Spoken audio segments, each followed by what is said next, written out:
Wonderful day or evening to each and every one of you that is tuning into this program. My name is Riel, and this is a special episode from Generation Z. This is an episode that is going public, but part one and future episodes in this series will be for members only. So please check us out at Generation Z/Patreon to support our work and get hours and hours of content, not only of the research that Dave and myself are doing, but our collaborative interviews, as well as lectures from experts and friends of the show. So, this series features us going through Secret Teachings of All Ages by Manley P Hall. The first chapter that we are learning is Fundamentals of Kabbalistic Cosmogony. This episode should serve as a great introduction to the mystery teachings, and for our Patreon members that have been dutifully listening to Ani Osaru go deep into the esoteric knowledge with Dave, this may be old information, but there's no harm in reviewing some of the basics. And one last thing before we go. Thank you to Naomi on the Patreon who asked on a Zoom call the other week if I can summarize why I don't subscribe to the heliocentric model of outer space. And to understand why I think outer space is mostly metaphorical, let's look at these arcane concepts. And for the record, I'm just a guy that finds this content interesting and wants to learn with others. So let's begin. And I'm just going to share my screen here. Okay, so for the public, we're going to just do some basic information here. First up, who is Manley P Hall? Manley Palmer Hall was a Canadian author, lecturer, astrologer, and mystic. Over his 70-year career, he gave thousands of lectures, including 2 at Carnegie Hall, and published over 150 volumes, of which the best known is the Secret Teachings of All Ages. Okay, so the book, Secret Teachings of All Ages. I am currently reading it for a second time, if you can see this here. And I read it for the first time maybe 4 years ago or so, just tried to get a chapter a day over a summer. The information kind of steeped, but now I'm ready to comprehend the material that I'm reading.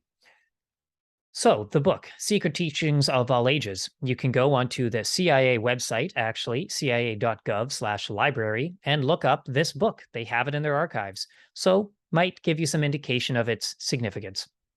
But so the book itself, Secret Teachings of All Ages, is an encyclopedic outline of Masonic, Hermetic, Kabbalistic, and Rosicrucian symbolical philosophy. And being an interpretation of the secret teachings concealed within the rituals, allegories, and mysteries of all ages. Like, that is a mouthful. That is a doozy. And I personally really enjoy telling somebody I am reading a book about Masonic, Hermetic, Kabbalistic, and Rosicrucian symbolical philosophy. Basically, if you are interested in conspiracies and Illuminati and any of those kind of things, seriously, you got to learn the esoteric mystery school side of things, because then you understand the rationale and the logic and the symbolism, the deep metaphors of nearly everything, especially if we think that there are people that pull the strings behind the scenes that are beyond governments, that are beyond transnational corporations, that are beyond banks. How do they control society? Well, they have a lot of knowledge. They are probably initiated. So let's try to do our own initiating here. Not that this is anything formal. This is just, we're just learning some information, open source information here. Okay, so Manley P Hall there. Yeah, the next thing to look into, what is cosmogony? Well, according to Wikipedia, cosmogony is any model concerning the origin of the cosmos of the universe. Okay, origins of the universe. Okay, so the chapter that we're continuing to look into is the fundamentals of Kabbalistic cosmogony. So we're basically looking at how the Kabbalists viewed the universe. And just for the record, I will look this up in real time. What is a Kabbalist? Well, a Kabbalist is one who studies the Kabbalah, a student of the Jewish Kabbalah, or an expert who is highly skilled in obscure or difficult or esoteric matters. Okay, so to succinctly summarize that, the Kabbalists are the mystics of Judaism, of the Jewish faith.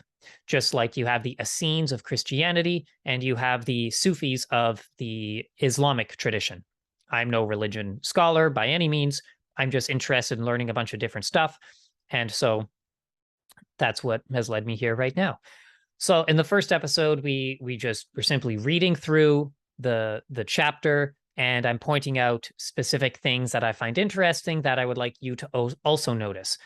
But we've already gone through the first intro part of this chapter, so I'm just going to do a bit of review so that you are at least a little bit comfortable with us proceeding through this cosmogony. So one thing to point out is that we're looking at the Kabbalistic system of worlds, and as the book says, on the accompanying circular chart, the concentric rings represent diagrammatically the 40 rates of vibration called by the Kabbalists spheres, which emanate from Ein Sof. So they are referring to this diagram right here. So this is the depiction of the cosmogony of Kabbalah. And let's continue. If I can just do that. Perfect. Okay. So note that the concentric rings representing diagrammatically the 40 rates of vibration, which emanate from Ein Sof, and they are called spheres. Just like in the heliocentric model, our planets are essentially spheres. But okay, so I'm getting ahead of myself. But to just recap from the first episode, I wanted to point out the dot, the significance of the dot, because the dot is essentially Ein Sof, which is God. And try to draw the correlation between Dave's research talking about the dot and what we are exploring right here. So to just give an overview of this graph on our right, the diagram, x1 to x2, so we see the outermost line to the secondmost outer line is Ein, then x2 to x3 is Ein Sof, and then x3 to a1 is Ein Sof hour. So this first outer line is the original supreme deity. I'm not going to review specifically all the terms because we already did that in the first episode, but that's how this diagram is seen. And as you get further away from x1, you're actually becoming more separated from the supreme deity. And the dot in the middle is the lowest level that you can be. Not that there's anything wrong with that, but essentially the whole goal is to go from this center dot and reconnect with x1, reconnect with divine consciousness, the universal essence.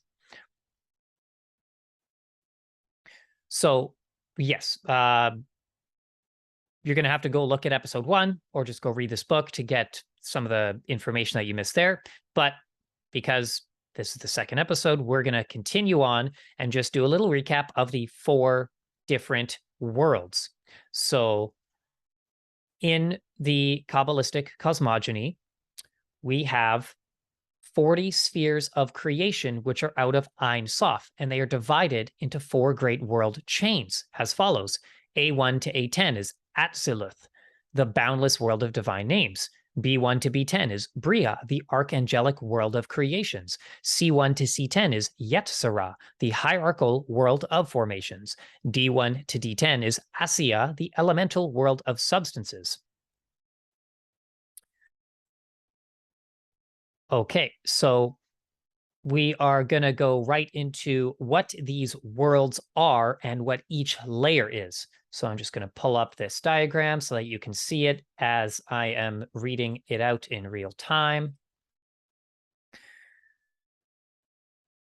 But before I do that, actually, I did want to point out and I did in the previous episode, but the idea that they are each a vibration. Each layer is a vibration. So it's almost, so think of when you toss a pebble into a pond, and that pebble creates a ripple in the water.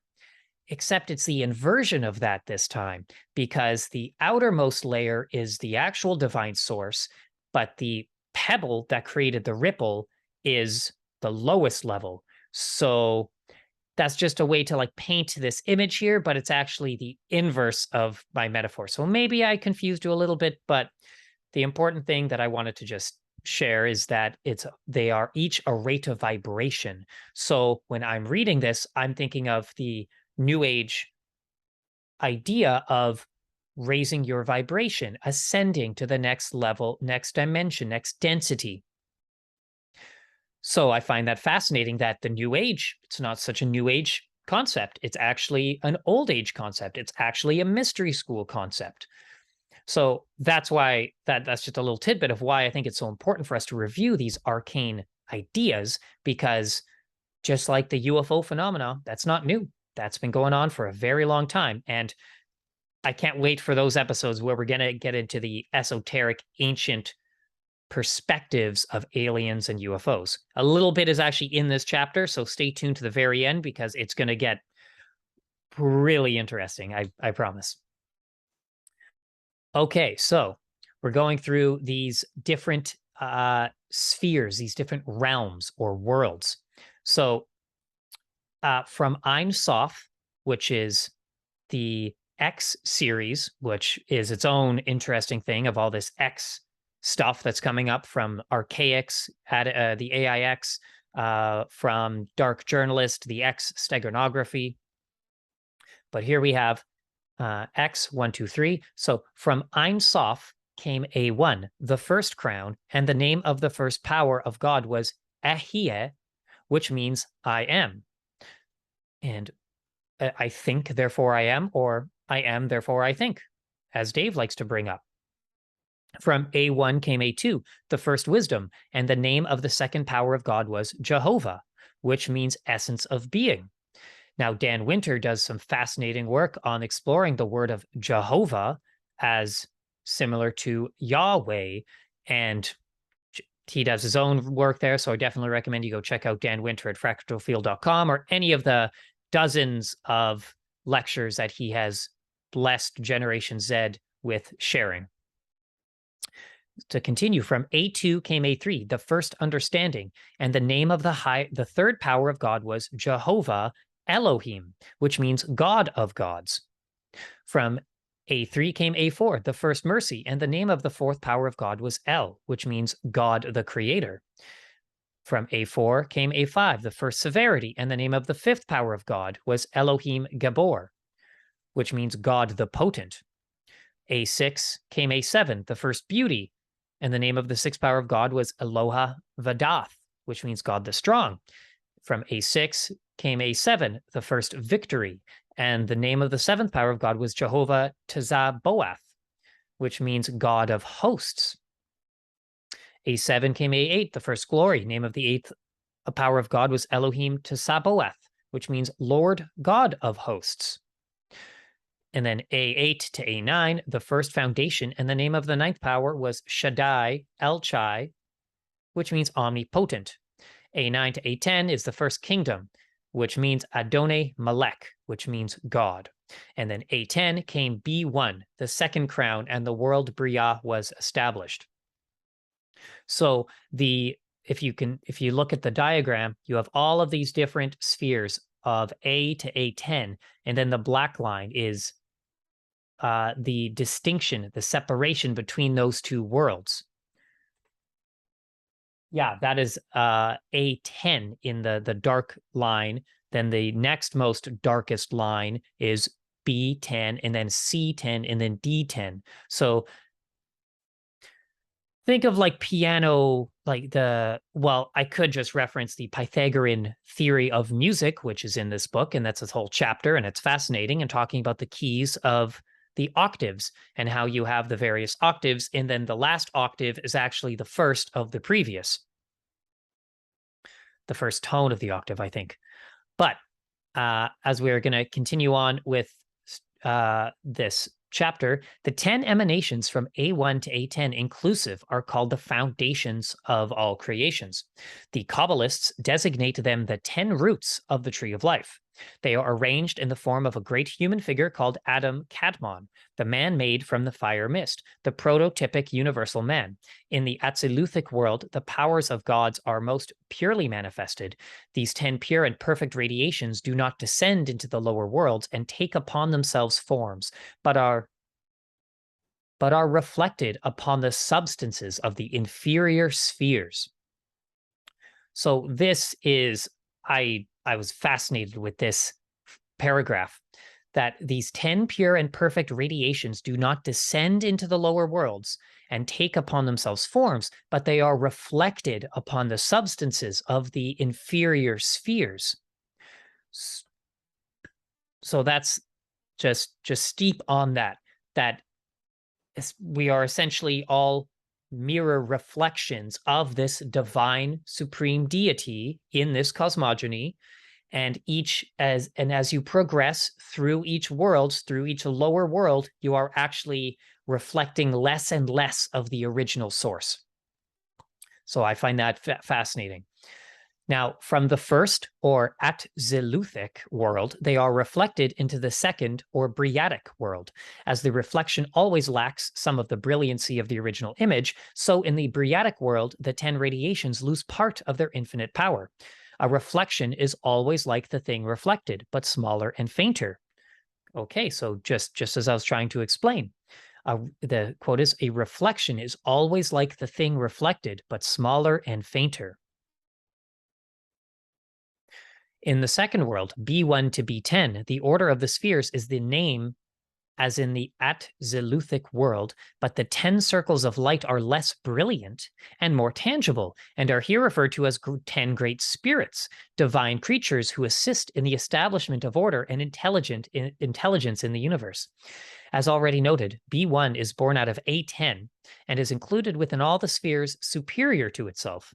Out of B1 are taken 9 globes, B2 all the way to 10, which constitute the world of Bria. These 10 subdivisions, however, are really the 10 Atziluthic powers reflected into the substance of the Briadic world. B1 is the ruler of this world, for it contains all the other rings of its own world, and also the rings of the third and fourth worlds, C and D. In the world of Bria, the 10 spheres of light are called the Archangels of Bria. Their order and powers are as follows. So I hope that made sense, and feel free to pause and review, listen to it again. Feel free to go get this book and read it for yourself, because I do think this is very important that we all actually understand these ideas being discussed to really help us decipher the matrix, if you will, and help us really see what is going on in our reality as best to the ability that we can. But so again, as you get further away from the original source, the original Sof, Ein Sof, you are becoming more dense and more tangible, less brilliant, so less shiny, because they are circles of light. We are all beings of light. Okay, so the second world, the world of Bria, goes as follows. So from A10 came B1, the second crown. It is called Metatron, the angel of the presence. Now, I'm sure a lot of you are going to immediately hear that word Metatron and be like, whoa, I've heard that before. I'm familiar with that. Well, yeah, that actually was a bit of a surprise to read that as well. And so to just give, before we even continue, Metatron. So you have Metatron is an angel in Judaism mentioned 3 times in the Talmud, and in the mystical Kabbalistic texts with rabbinic literature. So in Jewish Apocrypha, the early Kabbalah, Metatron is the name that Enoch received after his transformation into an angel. So this cosmogony is saying that Enoch actually was the original being before he became the highest up in this angelic hierarchy that's essentially governing our entire reality. And here is an image of Metatron's cube, which I'm sure this is the thing that most of you have seen. Metatron's cube, part of the sacred geometry. But we're not going to get into in this episode, but just keep in mind the astral hygiene of Metatron's cube, the flower of life, and various other geometric symbols that I'm showing you right here. They're not all that they're cracked up to be, and I really look forward to exploring what I mean when I say that. And we've gone deep into this on the Patreon side of Generation Z, whether it's the Telegram chats, the Zoom calls, our lectures with Dan Winter, with Ani Osaru, with anybody else that's come onto the show. So to continue, that was Metatron there. Now let's actually just pull this up. I mean, I'm sure that you can remember what the diagram looks like, but I bet that it might help a little bit if I can just get it going here. Okay, well, they've switched sides, and that's cool. So from B1 to B2, the second wisdom, it is called Raziel, the herald of deity who revealed the mysteries of Kabbalah to Adam. And then from B2 to B3, the second understanding, it is called Tesafkiel, the contemplation of God. And from B3 to B4 is the second mercy called Tesadkiel, the justice of God. And if you're listening to it, I'll just spell out the second understanding. So from B2 to B3 is called Tsapphkiel. And then the next level is Tsadkiel. So I am by no means a proficient in pronouncing any of these words. I'm just trying my best with the phonetics. My apologies if I'm butchering it. But to continue, from B4 to B5 is the second severity called Samael, the severity of God. Then we have the second beauty called Michael, like unto God. Then we have second victory called Haniel, the grace of God. Next up is Raphael, the second glory, the divine physician. Divine physician. Now that's a really interesting one. Why would they include that there? Almost as if that this person, this archangel, is responsible for maybe healing people and having all of the, homeopathic remedies. Note how I didn't say allopathic, but homeopathic. So from B8 to B9 is the second foundation called Gabriel, the man god. And with Gabriel, I'm going to reference Dan Winter again, but he does deep research into who Gabriel is, and he suspects that Gabriel is actually a deity, a being responsible for arguably creating most of the religions on Earth, which have essentially been methods of enslavement and to control humanity. So he questions if Gabriel is actually a good being. So just keep that in mind. And Gabriel is the man god. The second kingdom from B9 to B10 is called Sandalphon, the messiahs. And then B10 came C1, the third crown, the world of Yetzirah, was established. So the 10 archangels of Bria are conceived to be 10 great spiritual beings, whose duty is to manifest the 10 powers of the great name of God existent in the absoluthic world, which surrounds and interpenetrates the entire world of creation. All things manifesting in the lower worlds exist first in the intangible rings of the upper spheres, so that creation is, in truth, the process of making tangible the intangible by extending the intangible into various vibratory rates. Yeah, this book has been dense and hard to read, full disclosure, but it is really good practice. So to repeat that sentence, all things manifesting in the lower worlds exist first in the intangible rings of the upper spheres, so that creation is, in truth, the process of making tangible the intangible by extending the intangible into various vibratory rates. So that kind of goes into one of my favorite ideas, is that we are the universe expressing itself. And this chapter does say that we are basically individual experiences of the supreme deity. The 10 globes of Briadic power, while themselves reflections, are mirrored downward into the third or Yetziratic world, where still more limited in their expression, they become the spiritual and invisible zodiac, which is behind the visible band of constellations. In this third world, the 10 globes of the original Atziluthic world are greatly limited and dimmed. And in the third world, C1 to C10, the globes become hierarchies of celestial creatures called the choirs of Yetzirah. Here again, all are included within the ring C1, the power which controls the Yetziratic world, and which includes itself and controls the entire world D. The order of the globes and the names of the hierarchies composing them are as follows.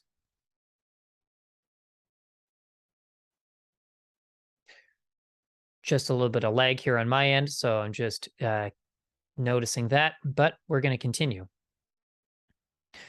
So from B10 came C1, the third crown. The hierarchy is the cherubim, Cheoth Ha Kadosh, the holy animals. From C1 to C2, the third wisdom. The hierarchy is the cherubim, or phanom, the wheels. Then we have the third understanding. The hierarchy is the thrones, the Erelim, the mighty ones. But let's go back to the cherubim. So the hierarchy is the cherubim. And what the heck does that mean? I mean, we could be asking that about all of these, but cherubim or phanom, the wheels. Well, what is a cherub? Cherub is the order of angels. That's what it means. So the cherubim are essentially the human angels, as Pierre Sabac explains. And then we're going to see the next word here. So the third, I skipped one, my apologies. The third mercy, the hierarchy is the dominations. Shashmalim, the brilliant ones.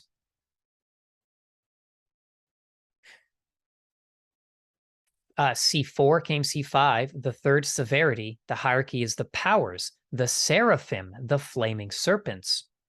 So in the work of Pierre Sabac, who I hope to be getting on the show very soon, he actually explains that the seraphim are the serpent angels and the cherubim are the human angels. And that's its own fascinating dive. But so interesting to note the wheels of cherubim or phanom. And I believe that we're going to get a little bit into Ezekiel's wheel and what that means. And then we have, so the C5 to C6 is the third beauty. The hierarchy is the virtues, the melachim, the kings. So you go, so far it's gone the wheels, the mighty ones, the brilliant ones, the flaming serpents, the kings. Next up, we have the third victory. The hierarchy is the principalities or the Elohim, the gods. And then we have the third glory. The hierarchy is the archangels, Ben Elohim, sons of gods. Then we have hierarchy, the third foundation. Hierarchy is the angels, cherubim, the scat of the sons. The scat of the sons. Well, the word scat doesn't really sit too nice with me, but a verb is to improvise nonsense syllables, usually to an instrumental accompaniment. So the cherubim are the scat of the sons. We are the nonsense. We are the nonsense syllables. Fair enough. And then the next is the third kingdom, the hierarchy of humanity. Is humanity the Isham, the souls of just men? And then from C1 becomes D1, the fourth, C10 comes D1, the fourth crown. The world of Asiya was established. So just to review, it goes the wheels, the mighty ones, the brilliant ones, the flaming serpents, the kings, the gods, the sons of gods, the scat of the sons, the souls of just men. And a term that I want us to look into is Ben Elohim. What is the word Ben? Where have we heard that before? Oh, interesting. The Ben stone. Well, what is this? In the creation myth of the Heliopolitan form of ancient Egyptian religion, Ben was the mound that arose from the primordial waters Nu, upon which the creator deity Atum settled. The Benben stone, also known as a pyramidion, is the top stone of the pyramid. It is also related to the obelisk. So that'll be... Oh, and I'm reading this in real time. So you see my excitement actually is because Bennu, if I just go down to Benben stone, we have the bird deity Bennu, which is probably the inspiration for the phoenix. I think that we're going to see that there is actually an asteroid that they are paying a lot of attention to called Bennu.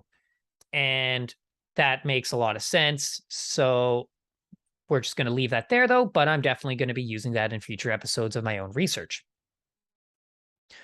Okay. So to continue on with the book, from the Yetziratic world, the light of the 10 spheres is reflected into the world of Asiya, the lowest of the four. The 10 globes of the original At-Zeluthic world here take upon themselves forms of physical matter, and the sidereal system is the result. The world of Asiya, or the elemental world of substance, is the one into which humanity descended at the time of Adam's fall. The Garden of Eden is the 3 upper worlds, and for his sins, man was forced into the sphere of substance and assumed coats of skin. So our punishment, for whatever reason, is we have these meat suits, which keeps us less brilliant and more physical than we really are. All of the spiritual forces of the upper worlds, A, B, C, when they strike against the elements of the lower world, D, are distorted and perverted, resulting in the creation of hierarchies of demons to correspond with the good spirits in each of the higher worlds. In all the ancient mysteries, matter was regarded as the source of all evil and spirit the source of all good. For matter inhibits and limits, often so clogging the inner perceptions that man is unable to recognize his own divine potentialities. Since man thus prevents humanity from claiming its birthright, it is called the adversary, the power of evil. The 4th world, D, is the world of solar systems. So I just hope that the lag isn't too bad. I'm seeing that there's a bit of freezing, which is weird because my Wi-Fi is super solid and reliable. So maybe they just don't want this information getting out there, but we got to persevere anyway. So to recap what this passage is saying, of all this, so we got kicked out of the Garden of Eden, which is the first 3 worlds. And then we're living in the 4th world, which is substance, assumed coats of skin. And then of all the spiritual forces of the upper worlds, striking against the elements of the lower world, D, they are distorted and perverted, resulting in the creation of hierarchies of demons to correspond with the good spirits in each of the higher worlds. In all the ancient mysteries, matter was regarded as the source of all evil and spirit the source of all good. So matter regarded as evil and spirit regarded of all good. And this is important here. So we are so clogged that we are unable to recognize our own divine potentialities. Now I'm going to draw a parallel with in the world of geometry and mathematics, where there's the idea that the potentials of Maxwell's equations have basically been taken out by the Heaviside castration of his equations. So these ancient mystery schools talk about divine potentialities, yet it's interesting to notice in the quantum world of academia and mathematics, geometry, and all that, we're actually not supposed to think about potentialities. I wonder why. Now, the 4th world is the world of solar systems. So now this is the part where we're getting to that, substantiates my skepticism of outer space and of heliocentricity. I'm not a flat earther, but no, I'm not a flat earther. And if you were to look at the book, just look at the front cover in a dome with a flat disc. And this is like one of the most ancient cosmological perspectives. So like, what is the Earth? Where are we living? What is going on? Okay, so as the book says, opinions differ as to the arrangement of the globes of this last world, D1 to D10 inclusive, the ruler of the fourth world, called by some the fiery heaven, by others the primum mobile, or the first motion. From this whirling fire emanates the material starry zodiac, D2, in contradistinction to the invisible spiritual zodiac of the Yetziratic world. From the zodiac D2 are differentiated the spheres of the planets in concatenate order. Concatenate. I am going to look this up in real time because I don't know what that word means. To connect or link in a series of chain, to arrange into a chained list. Okay. See, I love learning words, and I hope you do too. So in contradistinction to the invisible spiritual zodiac of the Yetziratic world, from the zodiac D2 are differentiated the spheres of the planets in concatenate order. The 10 spheres of the world of Asias are as follows. Now, this is where, if you are a Flat Earth subscriber, you're going to be like, see, I told you. But hold your horses, because, that the whole flat idea of it just, yes, the universe is flat according to the physics, but it's also, well, how do I want to say that? Yeah, okay, we can just leave that there. But as the first episode of this series, I believe that maybe I didn't, but I pointed out the concave idea, and that we're, yeah, I'll just go there because that's another episode, not for this, but concave Earth. So from D1 to D2, the fourth wisdom, or Masloth, the zodiac, the firmament of the fixed stars. So this is the first layer of the fourth world. The fourth world where we are kept in these meat suits, where it's a punishment. We got kicked out of the Garden of Eden, of paradise, and the first layer of this is the firmament, the fixed stars. So just go out right now after this episode and just go look up at the sky. Hopefully there's no clouds. Hopefully you can see some speckles in that blackness of space, as they call it.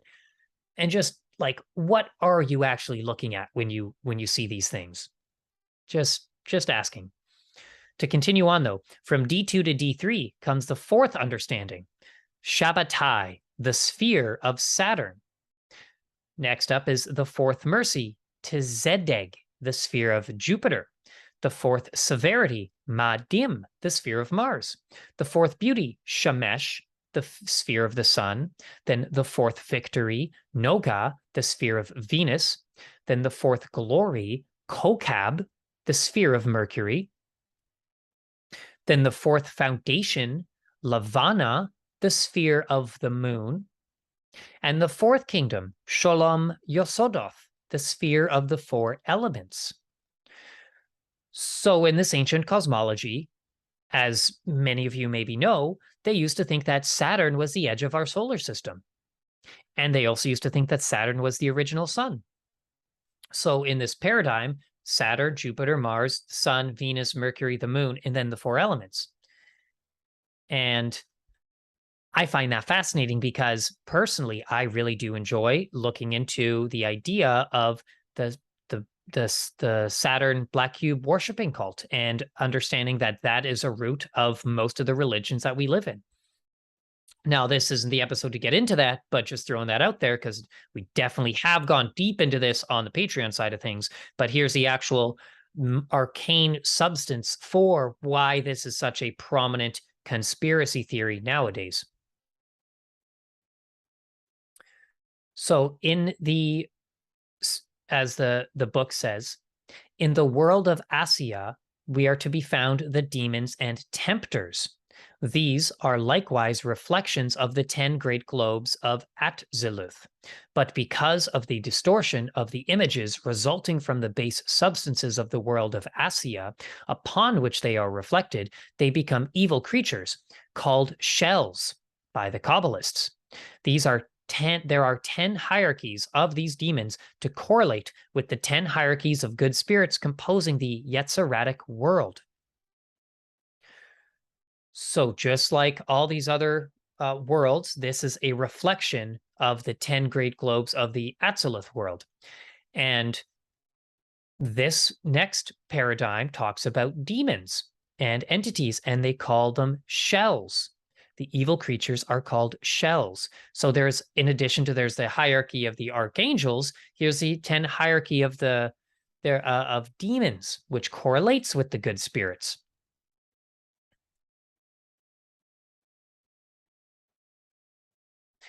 And in this, so the 10 archdemons corresponding to the 10 archangels of Bria. The black magicians use these inverted spirits in their efforts to attain their nefarious ends. But in time, the demon destroys those who bind themselves to it. The 10 orders of demons and the 10 archdemons of the world Asya are as follows. But before I say that, I have already shared this with Dave in in our passing conversations, that one of the chapters of this book goes into black magic, and it explains how sorcerers would conjure up a demon, and it explains how you do it. Not that I've done it, but it just says how you do it. And you summon a demon, a negative entity that you basically exchange. You try to become its master, and it does stuff for you, but you have to do things for it. So basically, there's an agreement where as soon as you die in this physical life, in your afterlife, you become that demon's slave. Now, the people, the black sorcerers that summon these entities, they don't want to die, so they try to prolong their life and preserve it. As well, they try to swap out others in exchange so that maybe they are going to be saved from eventually being the slave of the demon that they use to help them manifest the things in this physical life. Now, how many people do you think have in these elite societies have done terrible, terrible things as a way to basically, try to fend off one of these negative beings that they agreed to summon in exchange? Maybe that's the reason why there's a lot of bad stuff that's going on. Maybe there's that reason why there's these, seems like, ritualistic false flag events and other disasters and just very terrible things that are happening. So just behind the scenes, what is going on? Well, maybe they're doing stuff like this. But to get into the hierarchy of the demons, and which this is the last world that we're looking into in this episode. So D1 is the evil crown, and the hierarchy is called Thaumiel, the doubles of God, the two-headed. The archdemons are Satan and Moloch. Now, I'm sure that you've heard them before, Satan and Moloch. Yeah. The doubles of God, the two-headed, like the two-headed phoenix, the symbol of the Prussian Empire, the Russian presidential flag, the two-headed phoenix. Is there any connection here? So from the next level, we have the evil wisdom. The hierarchy is called Shaigidiel, those who obstruct. The archdemon is Adam Belial. And so if you're a fan of Dark Journalist or know anything about his work, he talks about the kind of negative secret society of the Atlantean times who worshipped, they were the Belial group. So if that might ring a bell for you. From D2 came D3, the evil understanding. The hierarchy is called Sathariel, the concealment of God. The archdemon is Lucifuge. Now, Lucifuge, this is so fascinating to me because first up, you have Lucifer, and then the second part, you have Fuge. Now, this is a big connection that I made just yesterday while I was reviewing the content here.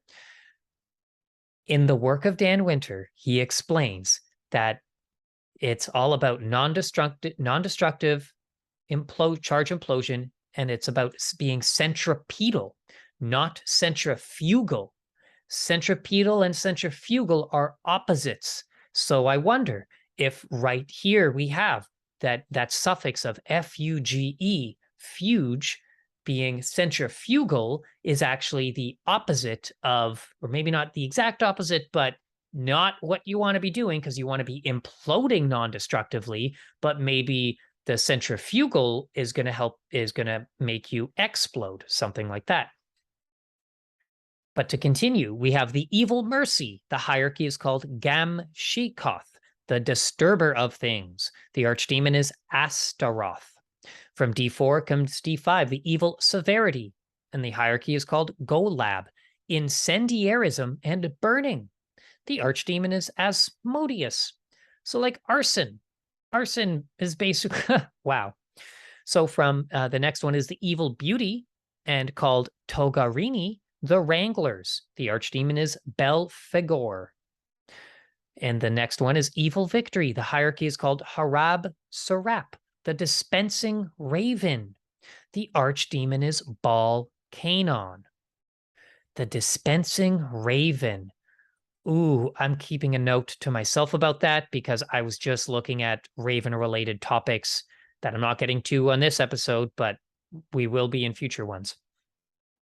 D7 to D8 is the evil glory. The hierarchy called Samael the embroiler. Archdemon is Adramelech. Adramelech. And then the next one, the evil foundation called Gamaliel the obscene, whose archdemon is Lilith. Archdemon is Lilith. Well, who is Lilith? Because I thought that she was supposed to be something like Adam's wife. And here we have, according to Wikipedia, Lilith is a female figure in Mesopotamia, alternatively the first wife of Adam, and supposedly the primordial she-demon. Well, that, I did not expect that. But then we can get into Lilith, and there's a lot to get into with that word, but just on the very surface level, the wife of Adam, the first wife of Adam, is an archdemon of the lowest world. Now that's a bit creepy. What are we doing worship, like in the whole Adam? Yeah, never mind. But the next is the evil kingdom, the hierarchy called Nahemoth, the impure. The archdemon is Nahima.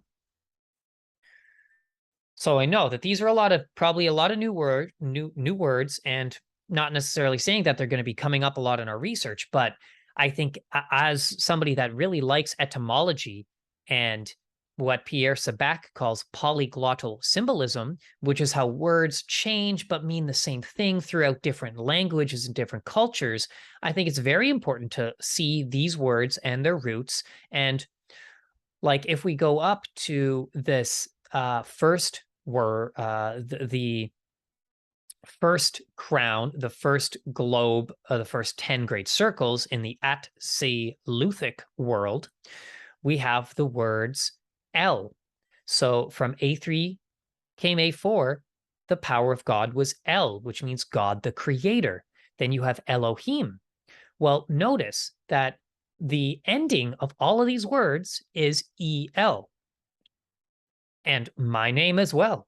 Haha, my name also ends in EL. Not that that necessarily means anything, because what's in a name, but I find that fascinating. And then you can look into what L means, as L is in a 90-degree angle, a vector.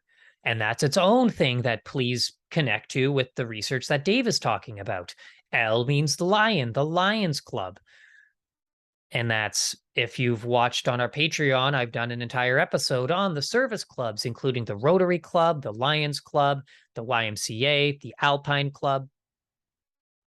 But I hope that this has been interesting so far. I know that this content is a little heavy, but that's where we're at with Generation Z. And so that was the conclusion of the archdemons. But to continue on, now this is where we're ending, and this is going to be very interesting. I'm excited about this.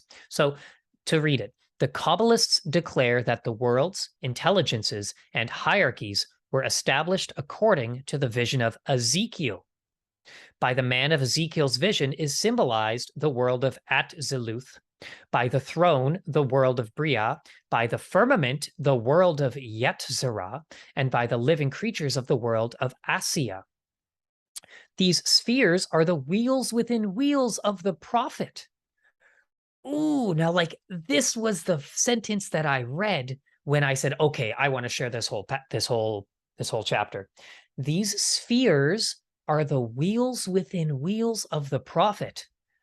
Now, what are they talking about? Ezekiel's wheel. This was one of the first videos that Dave ever did on Generation Z.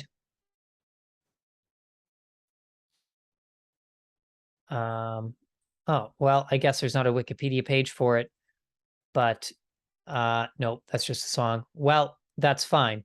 But there's the idea here. We'll just look at this image. So this is a depiction of Ezekiel's wheel. This is not a formal depiction. Here's another depiction of Ezekiel's wheel, which looks to me like a gyroscope, and it's concentric circles, wheel within wheel. So could that wheel within wheel symbolize this? These Ezekiel's wheels is symbolic of the Kabbalistic cosmogony.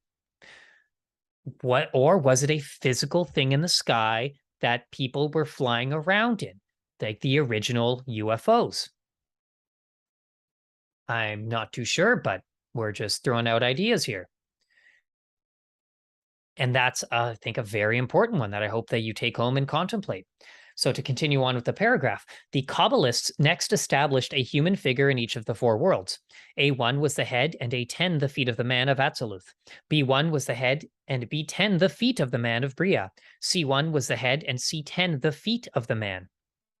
D1 was the head and D10 the feet of the man of Asiya. These four are called the world men. They are considered androgynous and are the prototypes of humanity. Androgynous and the prototypes of humanity. Now, just for the sake of it, let's get the full word of androgyny. Means you have both female and male characteristics. So the human body, like that of the universe, is considered to be a material expression of 10 globes or spheres of light. Therefore, man is called the microcosm, the little world, built in the image of the great world of which he is a part. The Kabbalists also established a mysterious universal man with his head at A1 and his feet at D10. This is probably the secret significance of the great figure of Nebuchadnezzar's dream, with its head in the world of Atziluth, its arms and hands in the world of Bria, its generative system in the world of Yetzirah, and its legs and feet in the world of Asiya. This is the grand man of Zohar. And we're not going to read that quote from Eliphas Levi. I'm sure it would be helpful to us, but we're not going so deep with this information. And we're almost concluding this episode. Right. So we are, before we actually finish up, I'm just going to show you. So Shara, Ben, Metatron. So yes, here is an image of the actual tree of life. So 1, 2, 3, 4, 5, 6, 7, 8, 9, 10, 11. So there are 11 spheres total, but only 10 are connected because you have dot here that is kind of on its own, but it is still connected. But so this is the Kabbalistic tree of life. This is a depiction of it, and we can go, this is a very deep symbol, just so that you see it for the sake of your visual aid. But to continue on, by placing man himself at the point D10, his true constitution is revealed. He exists upon 4 worlds, only one of which is visible. It is then made evident that his parts and members upon the material plane are, by analogy, hierarchies and intelligences in the higher world. Here, again, the law of interpenetration is evidenced. Although within man is the entire universe, which are the 43 spheres interpenetrating D10, right here,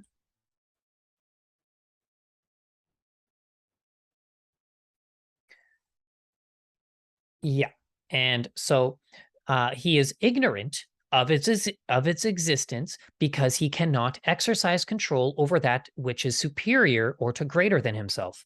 Nevertheless, all these higher spheres exercise control over him, as his functions and activities demonstrate. If they did not, he would be an inert mass of substance. He would be an inert mass of substance. That's funny. What a good insult. Death is merely the result of deflecting the life impulses of the higher rings away from the lower body. Oh, that's deep.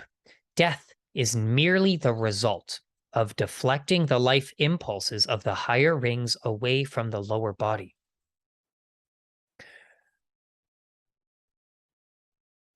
And to continue, and this is going to be the last bit that I'm going to be reading from this book for today's episode.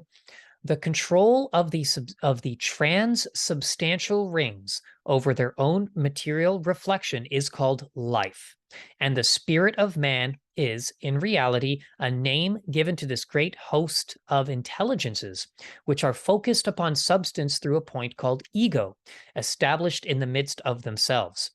X1 is the outside boundary of the human auric egg, and the entire diagram becomes a cross-section of the constitution of man, or a cross-section of the cosmic constitution, if correlated with the universe. By the secret culture of the Kabbalistic school, man is taught how to climb the rings, or unfold his consciousness until at last he returns to Ein Sof. The process by which this is accomplished is called the 50 Gates of Light. Kircher, the Jesuit Kabbalist, declares that Moses passed through 49 of the gates, but that Christ alone passed the 50th gate. Wow. Well, so that's, and to just conclude with this episode, unfold his consciousness, climb the rings, unfold his consciousness. Well, I'm just going to make a quick reference here to a manifold. And I know it says unfold, but here we have in mathematics a manifold, which is a topological space that locally resembles the Euclidean space near each point. More precisely, an n-dimensional manifold, or n-manifold for short, is a topological space with the property that each point has a neighborhood that is homeomorphic to an open subset of n-dimensional Euclidean space.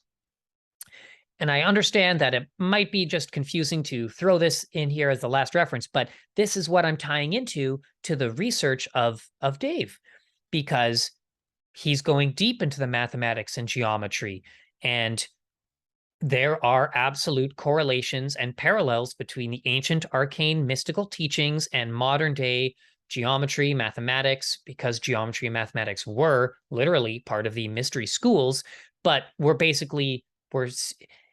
we're kind of stuck in Euclidean space, but we're moving to more hyperbolic space, hyperdimensional geometry.